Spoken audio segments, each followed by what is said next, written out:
Hi, I'm Ryan Deeter with Key Realty here with another real estate question video for you, where I just go through questions that I get asked on a weekly, maybe daily basis about the real estate market in Columbus, Ohio. Today's question is, how are interest rates impacting the market?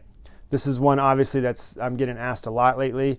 We're here in the fall of 2022, and we've seen interest rates go from 3% to 7% within a very short period of time, about 6 months. And so it's going to impact the market. But I want to talk also not about that, but also about how, if you're looking to do something in this market, whether you're a buyer, seller, or even just an investor, or you want to hold on to property, how you can maneuver this market, understand ways and tools to maybe get a lower interest rate than you think you actually could. So let's jump into the first part of the question. How is it impacting the market?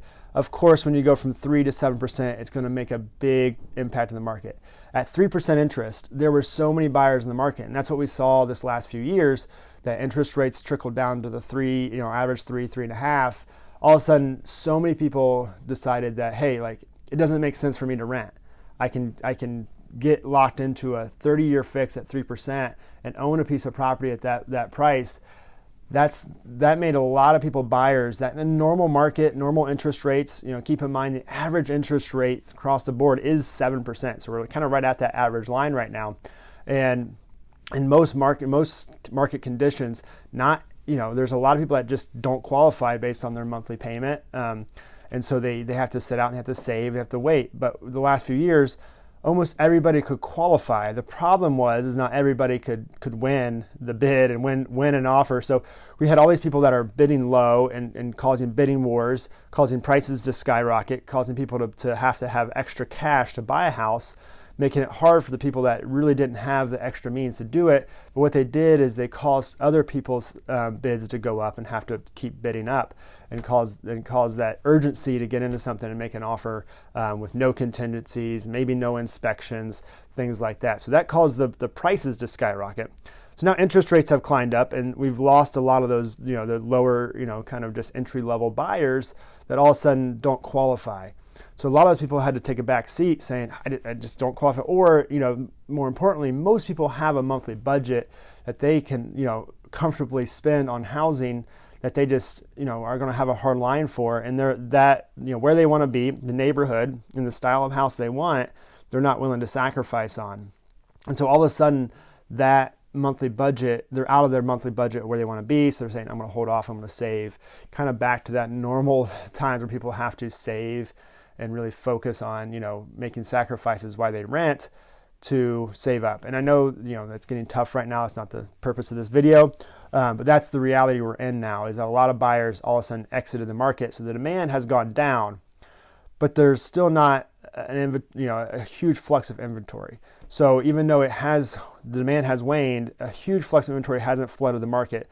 Kind of like in 2008, that's what we saw. We saw a flood of inventory, and there wasn't just, hardly any demand as well. So there was the combo of inventory and demand, supply and demand, essentially, supply going up, demand going down, causing, the houses to sit longer, and kind of that, the crash we saw in 2008. Right now, all we're seeing is demand go down, but demand was so flooded that when you go from that much demand to back to like maybe a normal, I don't know what you call it, quote unquote normal, but a more, reasonable demand to low inventory, we're still seeing houses sell that are in good shape, that are priced right, and that are, people see as good value. People are looking for value, which is normal in the fall. Most of the time, the spring are where your desperate buyers are. People just have to get in somewhere. They're not, quote unquote, looking for as much value. They're looking for, I gotta find somewhere. I'm not as concerned about value. I'm concerned more about, schools, or just, getting in the house that I want, long-term thing. The more houses that are available are typically the better houses in the spring. So with that said, we're seeing an impact here in the fall. Is it normal fluctuation? We will see this spring if prices start to tick back up. That'll be a good indication that this was just a normal fluctuation in the fall. But if prices continue to go down in the spring and year over year prices go down, that's when we start to say, okay, prices are dipping backwards year over year, because we're not seeing that yet. We're seeing it month over month, which is normal for this season. But keep an eye on the early spring, around April, maybe late March, if you start seeing the frenzy again. The problem a lot of times is that, a lot of buyers will sit on the sidelines they'll sit because it's, their prices are quote unquote going backwards or down. They're waiting for the deal. And all of a sudden spring comes, and before you know it, prices are skyrocketing again. And, by the time you make your decision, all of a sudden, the prices seem to be, going back up, and then you're back on the other side of the loop, whereas, it's going up, I don't want to buy at these high prices, I don't want to get in a bidding war, things like that. So we see that every year at this time of year. Is that going to be normal next year? I can't predict the future, but we'll, keep an eye, late March, early April to see that. So that's how it's kind of impacting the market right now. If you want more information, please reach out. I do want to talk in the next part of this video is that if you are looking to buy in this market, there are things to do that can help, kind of take the burden off the interest rate. And the first thing to think about, I talked about, is there's less buyers, so therefore there's less multiple offers, less bidding wars. And so what can happen right now is that you can actually get some contingencies. And one thing that's come back is asking the sellers to pay for closing cost. You can get up to 2% of the loan value towards your closing costs, and you can use that to actually called buy down your loan, where you can spend money up front to actually lower your interest rate from the start. And so instead of paying it over long term, or refinancing down the road, if it goes down, you can actually pay up front to have a lower interest rate. And you can pay, a couple $1,000s per point. And it depends on the price of the home. There's a lot of factors to that. So talk to your lender. But you can get, it's not unreasonable to get a rate a couple percentage points down from where they are now. So they're at 7, you can get it down to the 5s, maybe mid 5s. Pretty easy with those closing costs. And so that's a more comfortable, interest rate, really at that 5%. And you can always, talk to your lender and kind of see where you're at, play around with that a little bit. The other product to look at is an ARM. There's certain products called ARMs, and you've heard maybe a 5-1 ARM, a 7-1 or 10-1. And what that does is that it locks you into a lower interest rate for a fixed period of time. Even though the loan is technically a 30-year loan, the interest rate can fluctuate during that 30 years. And so, if you have a 5-1, you have 5 years locked into that lower interest rate, and it's usually, a couple percentage points lower.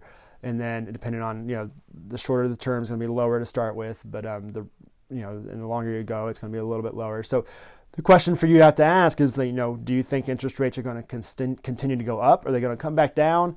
If so, this could be a great product if you think they're going to come back down, but that's obviously a game you're kind of playing, and kind of there's a lot of factors to that. So there is some risk to it. The other factor is how long you plan on staying in the home. If you only plan on staying here for 5 years, a 5-year ARM may not be the bad product, or a 10-year ARM, because, hey, you're going to have to pay that loan off when you sell the house anyways. And then, you could always do a new product whenever you buy your next home. So those are things to consider. Again, there is a little bit of risk to that. Talk to your lender about the products there that they have for you. And the last thing you got to think about is your mindset going into this, is that if you're buying in this market, say you have something to sell, your house may sell, for a little bit less, but you also get something for a little bit less as well. And as a buyer, a new buyer, you may be getting something for, a little bit less than what you would have 6 months ago, even though the interest rate's higher. Because of the money you're saving on the price point, that interest rate is going to, you're going to save a little bit of money for a short term, and then you can always refinance as well. You can always refinance down the road if interest rates come back down at any time. And the nice thing about that is a lot of lenders, put that right back into your loan. You don't have to pay that out of pocket. There is fees to that, lender fees, but a lot of times they'll wrap it in the loan, so you don't have to do that out of pocket. It's just helpful for you to do that. And so you got to think about if you can get something for $20,000 less. It could take about 3 years to kind of catch back up in those payments that you're making. And also just the factor that, you may get a contingency. If there's a bad roof, you may be able to negotiate that and get a new roof on a house before you move in. Or, say the furnace doesn't work properly or it's just old, you may be able to negotiate and get something done to the house, where before, you were kind of having to make as-is offers. No matter what the condition, no matter what your inspection, finds, you're kind of just, making it as is, and you take it or leave it, because the next person is going to take it if you don't. So those are things that if you're not quite, able to jump on those things where you're like, you're a little nervous about the kind of foregoing all contingencies and really, buying as is, now may be a better time for you to buy than it was 6 months ago, because you get a little more security that you're buying a house that has all those things taken care of before you move in potentially. So obviously there's no guarantee because it's all, negotiation when you get into contract, but those things are more likely to happen now if there's not 3 or 4 offers right behind you that's willing to do the same thing. So those are the 3 things that's kind of helpful to think about in this market if you're thinking about making a move. If you have any questions, I am always happy to talk about your individual situation and answer your questions individually as well. So please feel free to reach out, text, call, or email me. I'd be happy to have that conversation. Again, I'm Ryan Deeter with Key Realty. Have a great day.